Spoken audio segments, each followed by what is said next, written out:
In today's Dadogram, we're going to continue to expand on the concept of mission, and you'll learn a whole new level of thinking that will help you in college, in the workplace, or in any difficult challenge where you are working hard to succeed and ultimately to win.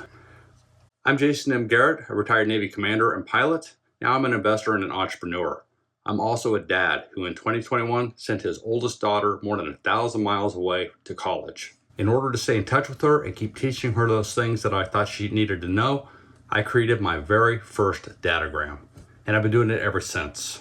Now I'm putting them on YouTube so that I can share our family's values and beliefs to my kids and perhaps even eventually my grandkids. This is for my family, but you are invited in as well. Hopefully you can learn and win just like we do. So let's get started with this Dadogram, shall we? So, a quick review of what mission is before we move on to how to complete a mission.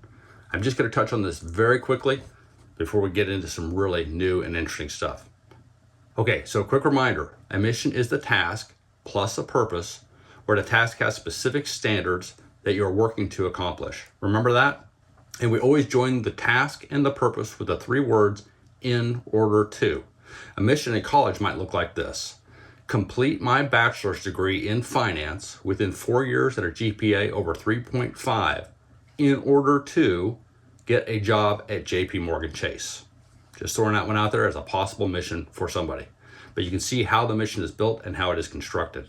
As mentioned before, missions are built of smaller missions to where even each school year can be written as a mission. Each semester, each class, each test, each quiz, each homework, each attendance of the class itself can be written as its own standalone mission. So a specific mission could read something like this. I will get a 90% or higher on my upcoming English essay in order to keep my A average in the class. All right, so that's enough review. Now let's get on to some totally new learning. So in today's Dadogram, I'm going to give you something to think about as you move forward, in whichever direction that is. So let's start off where we left off last time with a quote from the late, great Yogi Berra. Now, for those of you who don't know, Yogi Berra was a baseball catcher who eventually became a manager and a coach. He was a New York guy, mostly playing his entire career for the Yankees. He was great in everything he did, including making some of the most memorable quotes ever. Here's a few. They always give me great humor to look them over. When you come to a fork in the road, take it. You can observe a lot just by watching. It ain't over till it's over. No one goes there nowadays. It's too crowded. And baseball is 90% mental and the other half is physical. Despite being funny and quirky, they're meaningful if you really think about them. There's wisdom in his words. But he has one quote that is so profound, I could talk on it all day long. In fact, I guarantee you my kids know this quote by heart. The quote simply is this: if you don't know where you are going, you might not get there. That's a big one. There's more to that phrase than you might suspect in your first glance. So let's talk about it in depth. Let's consider a mental exercise. You and me meet up someplace, but after a bit, we head out to the parking lot, walking up to my super cool Toyota Prius. As we step out, I toss you the car keys and say, you drive. As the words leave my mouth, there's an instinctive response that pops into your head. About a half a second after I say, you drive, your mouth is already formulating the first word to that response. The first thing you would say is, where are we going? And that makes sense. You have to know where you are going in order to get there. If we didn't know where we were going, we just sit there in the parking lot with the car running, maybe drive around the neighborhood a little bit wondering what to do. If you're driving in a car for a purpose, you have to know where you are going or you might not get there. Obviously, that makes total sense. The concept gets to another quote I used in my last Dadogram, the one from Stephen Covey in his 7 Habits of Highly Successful People. We learn from him that highly successful people always start with the end in mind. So, my way of saying all of this is, you must have a clear vision of where you are going in order to build a step-by-step plan or a map to get there. So, to keep this Dadogram succinct, let's put it down in bullet form for us to continue. The first lesson is, You have to know where you're going in order to get there. There, bulletized. Let's keep going. So now I want to discuss something that is also very important to know, something that almost everyone just assumes they know, but I can tell you, oftentimes they don't. And that is this. By starting with the end in mind, you first have to know where you are. Let's consider the same thought experiment with a slight twist. Consider this. I'm in my Prius and I go for a drive. Then after a long time, I stop. I get out of the car and I go to the hatchback and I opened it. And you've been in there, riding in the back, right over the spare tire. I've had you blindfolded and I've been driving you right out into the middle of nowhere. I help you out of the trunk, take off the blindfold, and hand you the car keys and say, take me home. All right? Now, what is the first question that comes out of your mind? Now, let's say you went along with this whole thing willingly. Otherwise, your first question might be like, are you effing crazy? Yeah, I got that. But remember, this is a thought experiment, not an abduction. So what would be the first question out of your mouth when I say, take me home? Obviously, you're going to look around somewhat confused and you're going to say, where are we? And that's a really important and oftentimes overlooked first step. Before you can go to where you want to go, you have to know where you're starting from. You need both of these important pieces of data to really formulate that thing that you have to have in order to start going forward. That thing that we're working on is direction, aim, a goal, a path forward, the thing that you're trying to get to, achieve, and to obtain. The task that is part of the mission.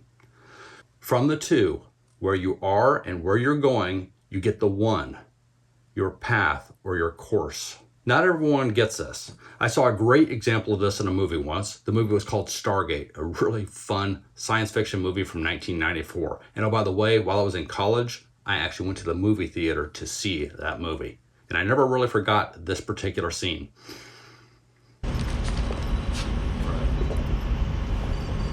Anytime. I have some stuff. Look at. You just pass them down. You'll have to share them because I'm sorry I don't have enough of those. But anyway, okay. All right, we're obviously looking at the picture of the cover stones. Now, on the outer track, these figures that you would believe to be words to be translated were, in fact,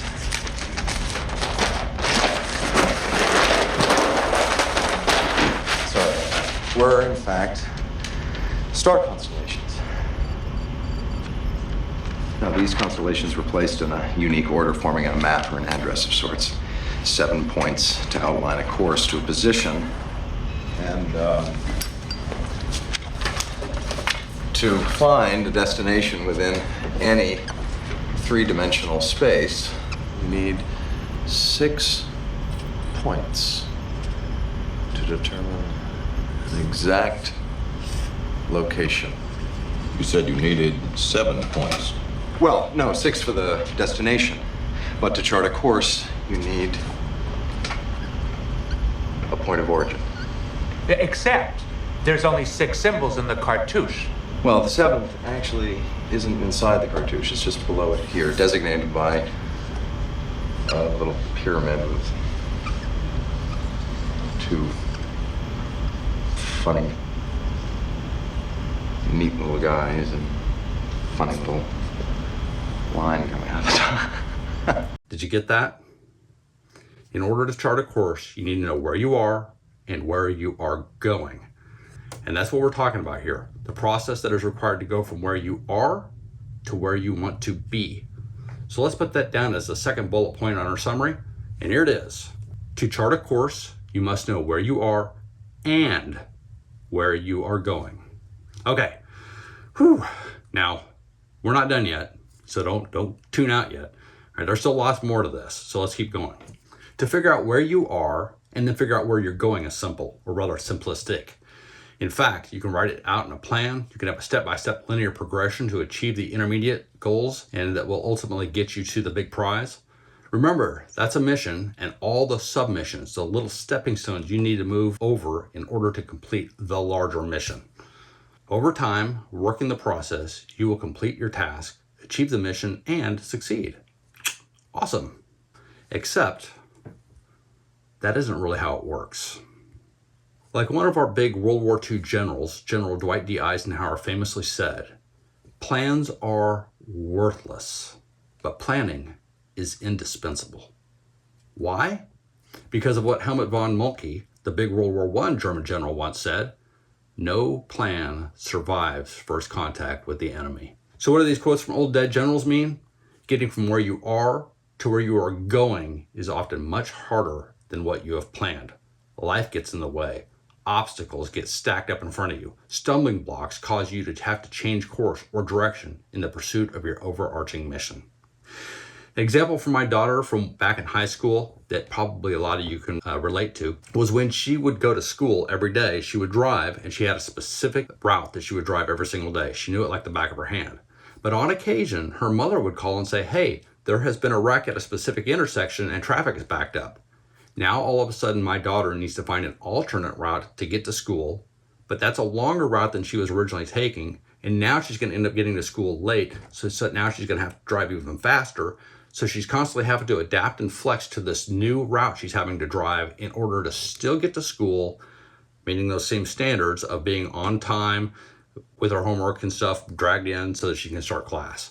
So that's kind of some of the stuff that I'm talking about here. Life gets in the way. Life complicates the simple thing you want to try and achieve. And now you're going to have to really work to adapt and overcome in order to still meet your mission. Every time you meet resistance because of something in your path, you have to spend time, effort, energy, and thought to overcome it.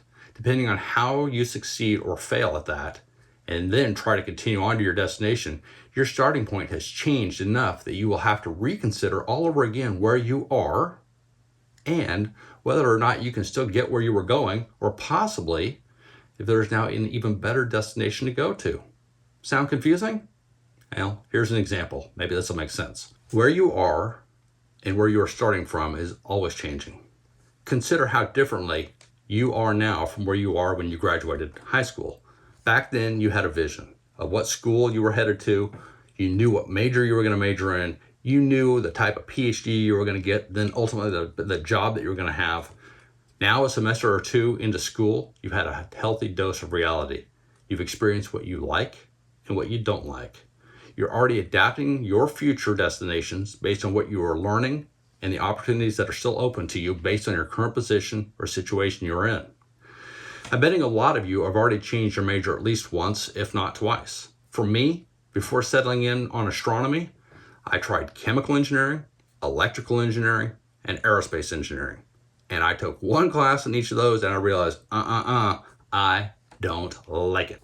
And if I didn't like it, I wasn't going to major in it. Where I was changed where I could go semester after semester until I took my very first astronomy course and fell in love with it. Now remember, I have to admit this, I didn't intend to get a degree I would use for a specific job. I wanted to be a Navy pilot, and I simply needed a degree, any degree. I simply found one that I liked and stuck with it. If I had liked underwater basket weaving and that was a degree, that would have worked too. But if you want to be a doctor and you want to major in underwater basket weaving or archaeology or communications, well, that's not going to work, is it? You need some kind of a pre-med type of degree. Same if you want to be a lawyer, you're going to need a pre-law type of degree. Anyway, I just wanted to make sure that you all knew that. Your current location influences the opportunities you have in the future. Let's take a look at two different events that could happen. Let's say you like to write. Let's say you went with a friend's mother who worked for Rolling Stone magazine to interview rock stars for a day. There you are inspired even more to be a writer. You make great relationships with other writers and even a few rock stars. That single event could open up a bunch of different avenues that had previously not been open to you, giving you so many more options about the future to choose from. On the other hand, failing class could derail your ability to get a degree in the first place, therefore eliminating all the destinations that you had considered up to that point. Sometimes you have to say yes and take a chance on something out of the usual to expand your horizons or open new doors. Other times you have to say no to something that you realize might actually have negative consequences and could actually shut doors. From an academic perspective, that is why a class withdraw is infinitely better than a class failure. By withdrawing, you keep doors open that would otherwise be shut to you. You live to fight another day by getting destroyed in your first battle. That's the way of life. So where am I going with all this? Think about it this way. In all things in your life, you must know where you are. You must know where you're going. You must then build a step-by-step plan to get there. Then you must overcome all obstacles in your way as you pursue your goal. Then, every time you overcome an obstacle or achieve a goal, you need to reassess and re-examine where you are, where you want to go, and around and around and around you go. I guess you could say that you are turning stumbling blocks into stepping stones on your path into the future. The act of progress is not a linear movement forward like a plan would suggest. It is a cyclic process. It's part of a concept of strategy. And the progress cycle I'm talking about goes by a lot of different names depending on what different organization you might be in. Perhaps some of you have heard of something called the OODA loop, in which U.S. Air Force fighter pilot Colonel John Boyd called it the OODA loop. Observe, orientate, decide, and act. The Navy Planning Guide, the NWP 5-TAC-01, calls it the plan, brief, execute, and debrief cycle. Sun Tzu in The Art of War calls it something I can't pronounce, and I've tried. But in English, it means to learn, to foresee, to march, to form. The scientific method has it as observe, hypothesis, experimentation, evaluation. And then Gary Gagliardi, in his little purple book, The Golden Key to Success, calls it the progress wheel, in which you listen, aim, move, claim. And for those of you who might be into real estate investing and like to listen to Bigger Pockets and know who Brandon Turner is, he's got something he calls the deal funnel, where his process is getting leads, analyzing deals, proposing offers, and sealing the deal. The ways to describe it can go on and on based on whatever organization you're in, but it is a cycle of how you are constantly evaluating where you are, where you're going, and your progress in getting there. Now, I like the way Gary Gagliardi wrote it out, and I'll use his process throughout here. Let me show you this with a picture. And yes, I grabbed out my handy dandy mouse and drew this on a PowerPoint presentation or a PowerPoint slide. So it might not be the most beautiful thing you've ever seen, probably not museum worthy. However, I think it illustrates quite well exactly what I'm getting at here. So in this picture, it illustrates the journey toward a big goal with a bunch of challenges that will attempt to redirect you. At all times, you need to know where you are and where you are going, and you use the progress cycle to overcome those obstacles in your way and to reevaluate where you are and where you're going all over it again. So those little legs you see turning there with the process, listen, aim, move, claim, think about that constantly clawing your way up and over all those different obstacles. Let's talk in a little bit more detail, and I'm going to keep this general today. I'll go into this in a much more detail in a later Dadogram sometime in the future. But for now, I want to talk to you specifically about each one of the steps in that 4-step process using Gary Gagliardi's listen, aim, move, and claim. All right, so listen. Assess all incoming information to learn where you are and use that to imagine what options are available in your future. Use all the resources at your disposal, your parents, your counselors, your advisors, professors, coaches, etc. YouTube presentations like this one, any kind of book you can find. There are lots of places you can get more information to listen and take in all that information that will help you come up with an idea of what it is you ultimately want to achieve. There is no good reason to not be engaging them all. Their ideas, thoughts, and access to additional tools and resources, etc. are there at your disposal. Use them, research, get this figured out. So now once you've taken in all this information, you need to really kind of figure out exactly what it is that you ultimately want to try to achieve based on what you've learned in the listen phase. So for aiming, determine what your future is going to be. Start with the end in mind, right? And determine what you need to get there, what resources you'll need, finances, energy, willpower, time, relationships, etc. Then build a step-by-step plan on how to get there. Write it down. Know what you have to do and when in order to be able to achieve it. Next is move. That means take decisive action. Start actually working towards accomplishing those things on your list that will help you get to your ultimate goal. Start progressing forward with your first intermediate goal. And then once you've accomplished that one, keep going on and on and on. And then finally, claim. I swear this is the one most people don't understand. They don't get. They seem to somehow not be able to understand its importance. Claim your prize. Take your prize, which is what you've earned in the process, and use it to advance even further. The prize you claim is input that will help you in the listen phase of the next cycle. So grasp it. And remember, the prize can be success, like your diploma, a license, financial windfall, education, wisdom, fame, credibility, publication, whatever. But it can also be failure. Failing out of school, going bankrupt, getting in a car wreck, driving or getting a DUI, having an article rejected for a publication. Regardless, it is the prize of your progress wheel that you have achieved, and you must claim it. You need it to start the process over again as you work towards your next larger goal. Now, I've kept the discussion on each of these 4 steps pretty simple, and I'll expound on them later in a future Dadogram as I mentioned. But for now, I think you probably get the gist. Now, if you hadn't figured it out yet, just like a mission, the progress cycle is a fractal. A fractal being a shape that appears the same on larger and smaller scales, just like this dizzying film footage. So back to my little picture I drew. If you zoomed way out, you would see the entire picture is actually just the move phase of a larger progress cycle. If you zoomed into the legs that were churning away, for each of the progress cycles, you would see many more full progress cycles. Now, don't worry about that too much, just something to think about here. Okay, we've learned a lot. Let's bulletize the latest learned lesson as bullet 3. To chart the course that you have charted, you must use the progress wheel, part of the concept of strategy, to move along it. All right, so this seems to be turning into something of a graduate level course, but I'm not done yet. Just a few more things to think about, and this is some very important stuff that I think you will truly appreciate. Dr. Seuss once wrote a book called My Many Colored Days. Smart man hitting on the various emotions of a person. Now, if I was to write a similar book, I'd call it My Many Faceted Me. What am I getting at? A person isn't a one-trick pony. They have lots of things they're working on for a long time to not just have a single success in life, but to have multiple successes in life. You have to recognize that a person's life is multifaceted, much like a brilliant cut diamond. You have to think about these 3 bullet points I wrote and use them in all facets of your life.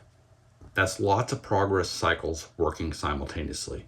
You might have a progress cycle for your education and all the things you're doing in college, for physical fitness and the shape that you ultimately want to be in and sustain over time, family and relationships, financial progress cycles, moral, ethical, spiritual, health, employment, on and on and on. All right, so there's a lot going on in each of us. So many things, in fact, it can absolutely be overwhelming and confusing, and sometimes you can choose to focus on one that is not nearly as important as another. Wouldn't it be nice if there was some kind of a cool list of all these possible facets written out someplace?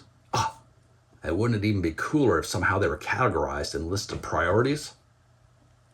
Well, as it turns out, there is such a list. Let me introduce you, or perhaps for some of you, reintroduce you to Abraham Maslow and his Hierarchy of Needs. Let's consider the genius work of old Abram and look up his super cool triangle he created. The triangle is a great place to think about all the facets of a person's life. There it is in its bright rainbow-colored glory. So let's think about the base of the pyramid. All those things on the base or the foundation of that pyramid have to be met first. All those things include everything from air, water, food, shelter, sleep, clothing, reproduction, and so forth. Next thing up will be security, safety. Those kind of needs also need to be met. Moving up the triangle, we start working on intimate relationships, friends, those kind of things. Typically have to be met and solidified before we can start trying the next higher level. And wouldn't you know it, the next higher level, the esteem needs, kind of gets into those things you're doing right now in college. Respect, self-esteem, status, recognition, freedom. You're trying to obtain those by going to college, and if all those things below it aren't being met, well, college gets real damn hard real quick, doesn't it? Let me show you some examples. Some of you might be thinking, oh, come on, everybody's got their air and their water needs met. There's no issues here. That's pretty easy. I don't have to think about it. But on occasion, you might. I can remember one specific time on the basic level where I and my entire team did not have air. And I'm telling you, within about 5 seconds, the important thing we were doing went to being completely unimportant. I was on the flight deck of a U.S. Navy cruiser called USS Normandy. I was in the helicopter. We had just started our aircraft up. Rotor blades were all turning, and me and my co-pilot are going through our checklists. And the ship happened to turn just slightly into the wind in a way that all the exhaust from the engines that they had running were starting to come down over the superstructure and right down into the area where we were on the flight deck. All of a sudden, the exhaust poured into our aircraft, and you could tell that the flight deck team out there, working with all of them out there with their chocks and their chains and all that stuff, were all of a sudden starting to become very anxious. They were no longer interested in what we were doing with our helicopter. They were suddenly anxious in the idea of breathing, because whatever was going on with the exhaust from that ship that day, it prevented us from being able to breathe. Our eyes were streaming out tears. It was absolutely the most frightening thing I can remember feeling in an aircraft for a very long time. I watched as I tried to blink away the sweat or the tears rolling out of my eyes, and I could see my flight deck team pretty much just stop what they were doing, turn towards the hangar face doors, open it, and everybody just rushed in. They were not staying outside, nobody there clearing us for safety, nothing anymore. Meanwhile, my co-pilot, my air crewman in the back, were all starting to gag, and we cannot breathe. I was literally just reaching up to pull the power control levers off, shut down the engines, and throw a rotor brake on in order to stop the rotor head from turning, when all of a sudden the ship turned just a little bit more, a whole gust of clean, fresh air blew in, and all of a sudden we could start breathing again. It was that bad. So in this instance, just a momentary lack of anything to be able to breathe changed the complete focus of starting up an aircraft and getting it ready for launch to just trying to survive. So sometimes these things do happen. Think about water, food, shelter, any of these things gets disrupted in your life. I guarantee you, whatever you were trying to do on a higher level of that pyramid, all of a sudden stops as you try to get that base figured out and fixed. Moving up, security needs. I can remember one time in school, my security needs were not met, and I was not interested in school at all. When I was a freshman, I had algebra, and in this particular algebra class, there were 2 seniors. These seniors were on the football team. They were massively huge and absolutely out of control. And it was strange for us because before class got started, these guys would go on this beatdown of whoever they could get a hold of in that class. They would throw chairs, they would throw people against the walls, they'd stuff people into trash cans, and the teacher, who could keep some level of calmness in that classroom, kept showing up later and later and later, and sometimes she wouldn't show up until almost 20 or 30 minutes into class after we had to been dealing with this for 15 or 20 minutes. Needless to say, I didn't give a damn about algebra. I didn't study it, didn't think about it, didn't care one little bit about it. All I cared about was surviving that class as well as the 30 other kids that were in there with us. So as it turns out, me and my best friend started skipping that class, and we were not there for most of it. Needless to say, my grades reflected that because learning was not a priority. My own security was. That teacher ended up quitting, by the way, and she kept getting replaced by male teachers who would come in, lasted about a month, and then they would leave because these 2 football players were absolutely out of control. They were frightening. And to this day, 40 some years later, 30 some years later, me and my best friend at that time still get together sometimes and still bring up those 2 specific names and what hell they brought to us in that school. So moving up, remember I told you now we're into the intimate relationships and friends concept. Remember I told you I had a bad semester one time in college? I had a bad semester because I was very distracted by a girl. So needless to say, those kind of things can definitely wreck your college chances. It takes almost superhuman effort to continue to focus on school when anything in those lower levels of the pyramid are not fully met. All right, so keep that in mind as you move forward. Yes, you're going to have progress cycles that are always addressing those lower things to ensure that they are happening so that you can focus on the higher level thinking that is required in college. For all the facets of your life and more, you can create a mission and use the progress wheel to achieve them. Remember though, you are limited on the amount of resources that are at your disposal to do this, specifically time and energy being two really big ones. So you need to really prioritize what is truly the most important thing you're putting your effort forward and toward. Otherwise, after a lot of hard work, you may actually achieve none of your priorities or only parts of some of them. And so that brings me to the final bullet point. You will need to progress in many facets of life at the same time. You'll need to focus on a few and ideally have them be supportive of each other. All right, so wrapping up now, a good place to start is consider where you are, then look at where previous graduates in your degree have ended up, just to see what options are available to you. This is the listening part of the progress cycle. Then come up with a clear vision of what you want to do or where you want to go. Aiming in the progress cycle is clearly visualizing the tasks and all the intermediate steps that you will need to achieve them. Then start moving to accomplish those tasks over and over and over again until you claim your prize. In college, the prize you are trying to obtain is your diploma. If you don't have that diploma, you're not going anywhere.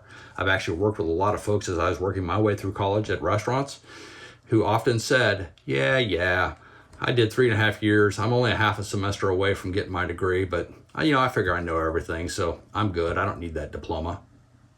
Gee, they're working at a restaurant half a semester away from getting their degree. Without the diploma, they're not a graduate, they have no education, and it counts for nothing. So make sure you get your degree. All right, so summary. You have to know where you're going in order to get there. To chart a course, you must know where you are and where you are going. To travel the course you have charted, you must use the progress wheel and move along it.